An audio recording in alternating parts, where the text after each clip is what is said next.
Oke, eh, Assalamualaikum warahmatullahi wabarakatuh. Anak-anak sekalian, kita lanjutkan kembali topik kita.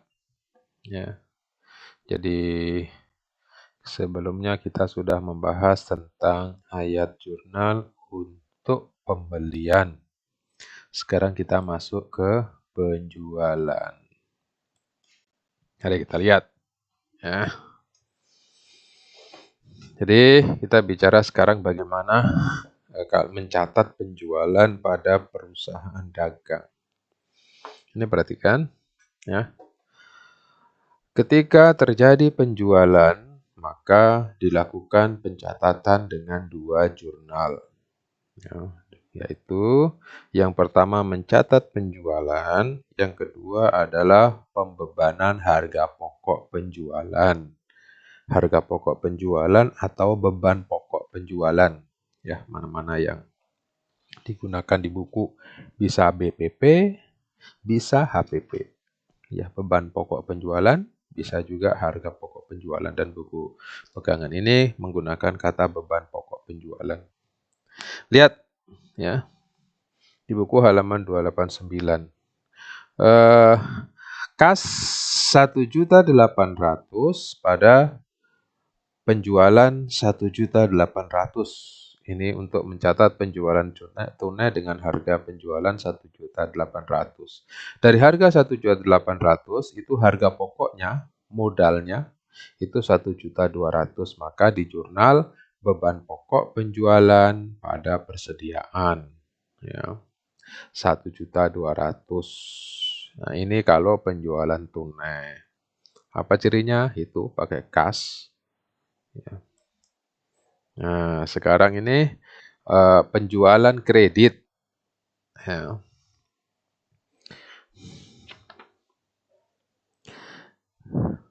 Nah, ketika terjadi penjualan kredit sama, bedanya hanya pada akun debitnya saja. Yaitu kalau tunai itu kas, kalau kredit piutang usaha. Piutang usaha 18 juta pada penjualan 18 juta. Ini kasus penjualan yang lain, bukan yang tunai tadi. Beban pokok penjualannya ini kita asumsikan, kita anggap 10.800.000. Biasanya ini sudah ada dalam soal. Persediaan 10.800.000. Ya. Jadi pada saat diterima pelunasan dengan menggunakan potongan tadi, ingat, jadi potongannya ini 2/10 N30. Yaitu dapat diskon 2% kalau dilunasi dalam jangka 10 hari dan periode di waktu penyelesaian piutang adalah 30 hari periode kredit.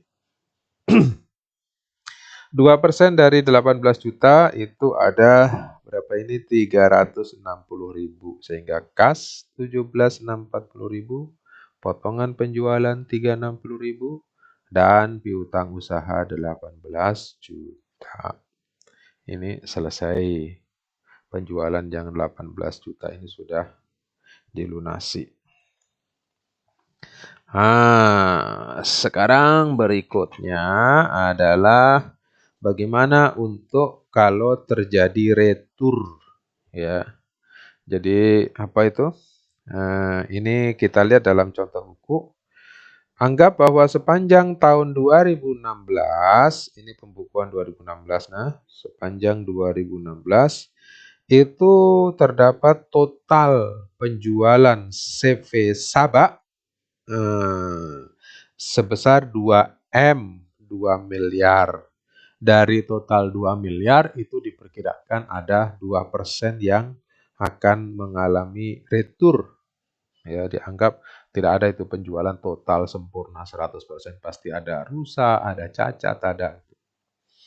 Bapak ingat sekali dulu waktu anak Bapak yang pertama itu mengkonsumsi salah satu susu, namanya susu Morinaga saat itu. Kebetulan Bapak tinggal di Veteran, di dekat rumah sakit Siti Hadijah itu. Dan di dekat situ ada salah seorang distributor perusahaan perdagangan besar. Ya, Bapak tidak mau sebut namanya karena ini rekaman.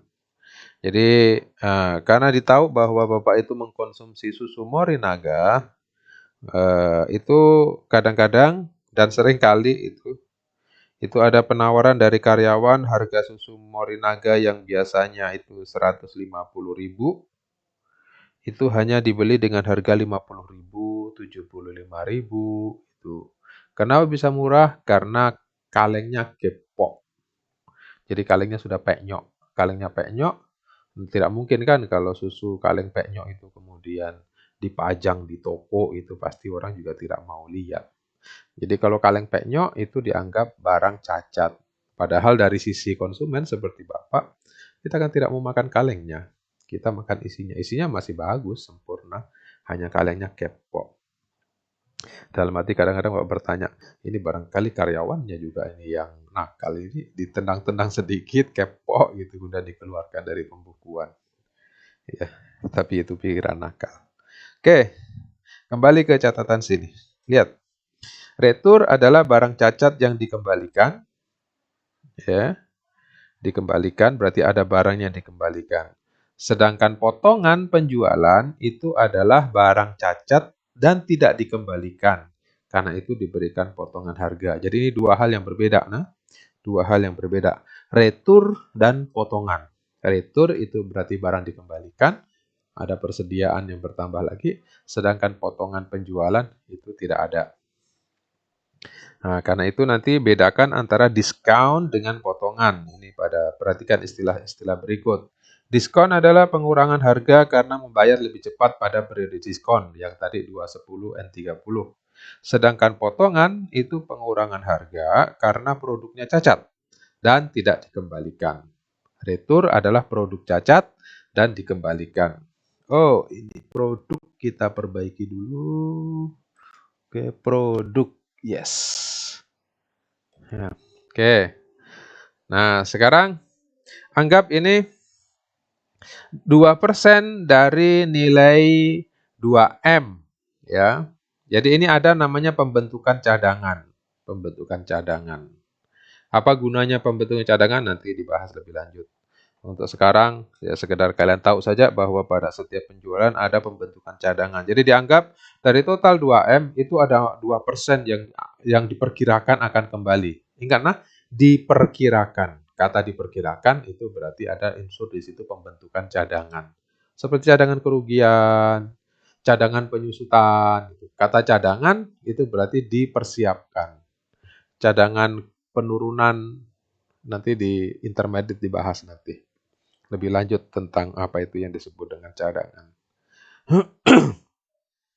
Jadi dianggap 2% dari 2M adalah 40 juta. Maka dibuat jurnalnya penjualan pada utang pengembalian dana pelanggan. Jadi ada di situ penjualan debit berarti berkurang.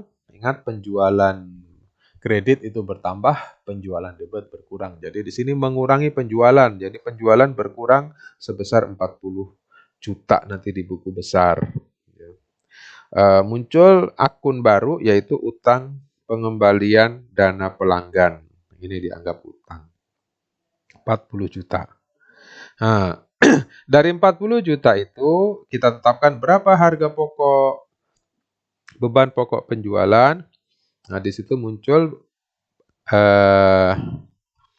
akun perkiraan barang retur. Ingat, karena masih perkiraan cadangan, jadi menggunakan buku ini menggunakan akun perkiraan barang retur. Pada beban pokok penjualan, ya, sebesar 25 juta. Ingat tadi pada saat terjadi penjualan, itu beban pokok penjualan itu di sebelah debit. Ingat ini contoh kembali. Ayat jurnal penjualan, ini lihat. Di sini penjualan, beban pokok penjualan di sini debit, itu berarti berkurang. Ya, lawannya adalah persediaan berkurang sebelah kredit. Itu artinya kalau beban pokok penjualan itu dikredit, berarti dia bertambah. Kenapa? Karena dianggap kembali. Oke. Nah, ini adalah pembentukan akun cadangan retur, ya, yang dilakukan pada akhir tahun 2016. Oke. Ketika 2017, ternyata betul-betul ada retur ini dalam contoh ini. Jadi dua jenis retur dalam contoh ini yaitu barangnya dikembalikan dan yang kedua barangnya tidak dikembalikan. Contoh, kalian bisa lihat di situ di halaman 292 ya. Oke, 292. Barang yang dikembalikan dari CV Bakau Prima. Setelah dia beli dari ini, CV apa ini ya? Di buku ini Sabak Sentosa. Ya, jadi yang jadi contoh perusahaan ini CV Sabak Sentosa. CV Bakau Prima mengembalikan barang, ya mungkin tidak cocok, mungkin salah dan sebagainya, senilai 3 juta rupiah. Ternyata barang 3 juta rupiah itu nilai harga beban pokok penjualannya adalah sebesar 2.100.000. Maka jurnalnya adalah utang pengembalian dana pelanggan, ya. Jadi yang cadangan tadi dikeluarkan dari sini pada kas, ya. Karena harus dibayar ini. 3 juta. Kas keluar 3 juta ini untuk mengembalikan dana itu. Akunnya bukan pada penjualan, bukan tapi pada utang pengembalian dana pelanggan karena sudah ada tadi jurnal sebelumnya pencadangan. Yang kedua, untuk mengembalikan beban pokok penjualan, maka persediaan masuk kembali sebesar 2.100.000 pada perkiraan barang retur, ya. Jadi bukan pada beban pokok penjualan karena tadi sudah dibuatkan rekening antara atau cadangan.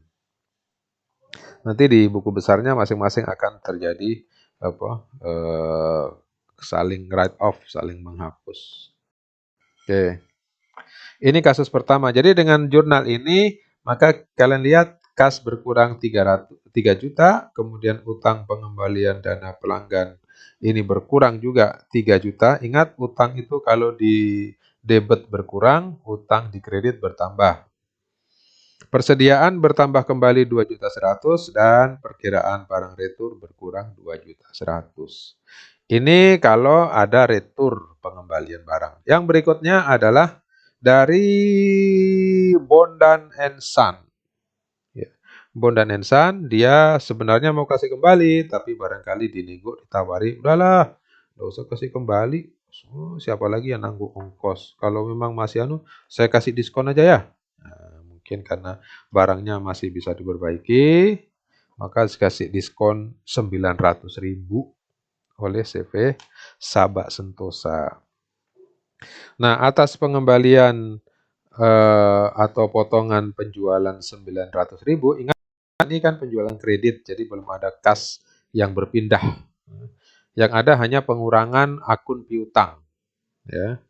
Jadi di jurnal adalah utang pengembalian dana pelanggan, yang akun cadangan tadi, pada piutang usaha. Ingat, piutang usaha bertambah di debit, di kredit berarti dia berkurang. Dengan catatan ini berarti piutang usaha untuk Bondan and Son itu berkurang 900.000. Ya. Apa buktinya? Kalian bisa lihat di halaman 292. Itu contoh nota CV Sabah Sentosa kepada Bondan and Son. Ya, dikeluarkan nota kredit pemotongan piutang. Itu untuk pembahasan tentang penjualan barang dagangan pada perusahaan dagang. Untuk latihannya, kalian bisa mengerjakan tugas LP63A dan LP63B.